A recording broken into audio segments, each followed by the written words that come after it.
Director for Commuter and Non-Traditional Student Services, and I want to welcome you to our program on Haiti this afternoon. I especially want to thank Dean Staten from the College of Arts and Sciences, as well as Student Life, for pulling this together so quickly. What we're going to do this morning is have our three speakers, plus we'll be joined by someone from the Denton chapter of the American Red Cross towards the end. So we'll have our speakers, and we'll have time for question and answer.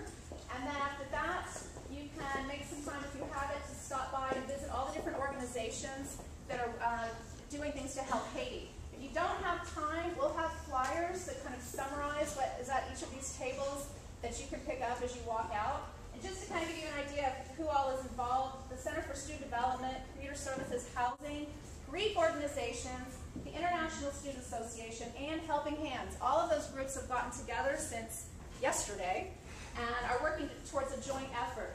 If you are interested in joining that effort, again, just pick up the flyer, or you can stop by the front counter of the Center for Student Development. And who knows where that is? It's downstairs across from the bookstore. Look for the counter, and you can sign up and get involved there. So, without any further ado, I want to introduce Dean Staten. She's the Dean of the College of Arts and Sciences, as well as our co-coordinator for our Global Connections Initiative. Thank you. Thanks, Amy. Just a quick reference here, Global Connections Explore the World at Texas Women's University. We do have an initiative in which we are trying to foster global understanding and global citizenship among all of you, our students, as well as faculty and staff, and this is just one example of how important our global connection is. We're here this afternoon as a community to try to understand the humanitarian crisis and tragedy in Haiti, and also to get a sense of what we might be able to do to assist. Last week's earthquake in Haiti, as we all know, killed approximately estimated 200,000 people, another 150,000 people injured, and as many as 1.5 million people homeless. An unbelievable tragedy. In addition to this morning, of course, there was an aftershock, 6.1, that went through Port-au-Prince yet again. It's this panel this morning, I want to reiterate what Amy has said. This is a joint partnership with Student Life and Arts and Sciences and the Department of History and Government. We appreciate your taking your time today to be here. And what I want to do is to introduce our panelists. We have three panelists who've agreed to be here on very short notice. The first is Dr. Sarah Fanning, who's an assistant professor in history. Dr. Fanning earned her PhD at the University of Texas. Her dissertation research was entitled Haiti and the United States, African American Immigration. She's published articles and given conference presentations on Black nationalism in Haiti. She's taught undergraduate and graduate courses in Caribbean history and the African American experience, culture, and history. We appreciate her sharing her time and expertise with us today. Second, I'd like to introduce Dr. Lamont Francois, who received her PhD in counseling psychology from Texas A&M University. She is on the staff she's a psychologist at the Counseling Center here at TWU. She currently serves as the Cultural Diversity Liaison on campus.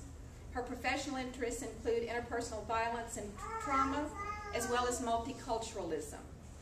She grew up in Haiti and remains deeply connected to her homeland, so I know this is particularly poignant for you.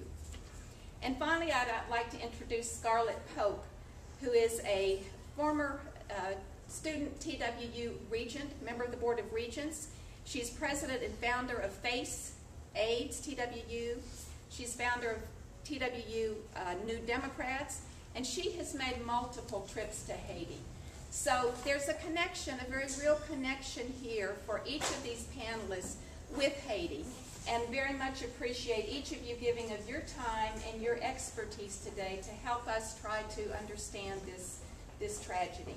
So what we'll do is each panelist will present, would ask you to hold your questions. There will definitely be time for questions at the end. We'll be monitoring the time. So thank you so much, and we'll begin with Dr. Fanning. Hi, I'm Sarah Fanning, and today I would like to speak to the resilience of the Haitian people in Haiti's rich and complex history. Haiti shares the island of Hispaniola with the Dominican Republic. And this was, as we all know, discovered by Christopher Columbus and was eventually split between the French and the Spanish. Haiti became a French colony in the 17th century and quickly became the most important colonial possession. It was known as the Pearl of the Antilles because of the immense wealth produced there. By the 1780s, Saint-Domingue, as the French called it, produced 60% of the world's sugar and 50% of its coffee. This wealth was created off the backs of slaves, 500,000 in all, who toiled in the sugarcane fields and the coffee-covered hilltops. When the French Revolution broke out in 1789, the calls for liberty, equality, and fraternity were heard by the slaves in Saint-Domingue. They took the opportunity presented by the chaos to seize their freedom. Men and women in the thousands rose up and set fire to the cane and coffee trees. Within weeks, hundreds of plantations burned, the slaves destroying forever the reason for their enslavement. Under the leadership of Toussaint, the slaves not only fought off the French army sent to re-enslave them, but English and Spanish forces who hoped to take the colony for themselves. After more than a decade of fighting, General Dessalines broke the French control, and in 1804 he declared independence. Thanks. He changed the name from Saint-Domingue to Haiti, an indigenous word meaning mountain. With this victory, Haiti became the second republic in the New World and the first in the whole world to abolish slavery outright for all of its citizens. Because it achieved so much, and because it outlawed slavery forever, became a shunned nation.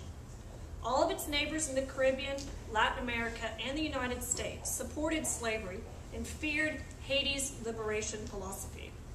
France was especially cruel, forcing the Haitians to pay an enormous sum in exchange for a formal peace treaty. The indemnity was so huge that it crippled the economy, stunting development and investment for the remainder of the 19th century. Haiti's relationship with the United States has been one of alternating engagement and disengagement. Although African Americans immigrated to Haiti in the 1820s and 1850s, diplomatic ties were not established until 1863, during our own final battle with slavery. One of the first ambassadors to Haiti was Frederick Douglass, the abolitionist, orator, and writer, and former slave himself. He so admired the Haitians that he once said that the freedom he and others enjoyed was due largely to Haitian actions.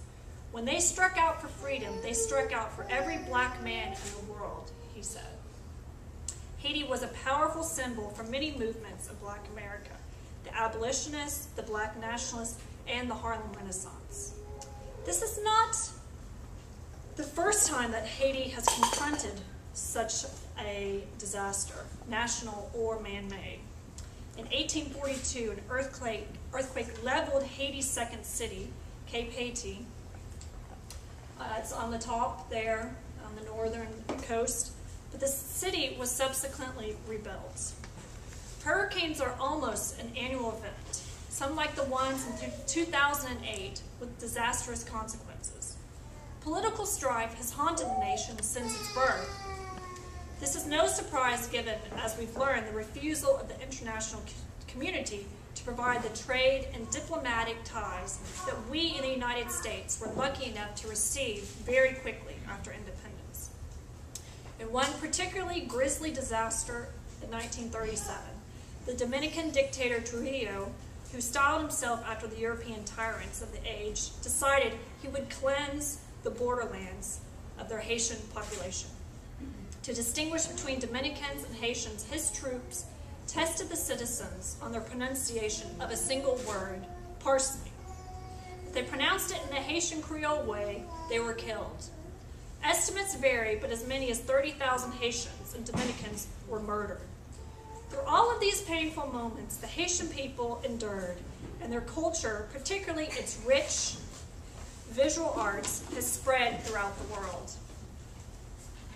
After years of false starts, many felt that political stability and economic growth were finally coming to Haiti. It is important to remember that in addition to the many painful moments, there are many moments to celebrate.